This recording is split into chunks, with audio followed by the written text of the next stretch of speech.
পৃথিবীর সবাই ধোঁকাবাজ, আপনার স্ত্রীও ধোঁকাবাজ, স্বার্থের জন্য আপনার সাথে আছে। আপনার সন্তানও ধোঁকাবাজ, স্বার্থের জন্য আপনার সাথে আছে। স্বার্থহীন নিঃস্বার্থভাবে পৃথিবীতে যদি কেউ আপনাকে ভালোবেসে থাকে, সেটা কে? আপনার প্রতিপালক। দুনিয়াতে কেউ আপন হয় না।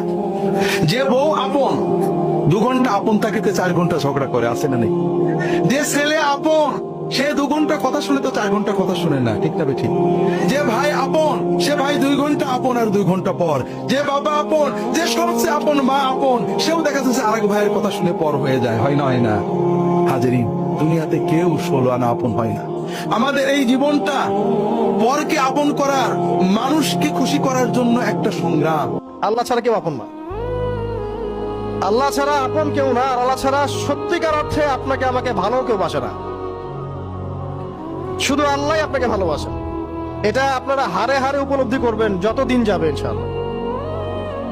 আল্লাহর মতো আপন কেউ নাই, এখনো নাই, পিছনেও ছিল না, সামনেও থাকবে না। যিনি নিঃস্বার্থ আমার আপন, তিনি আমার আল্লাহ।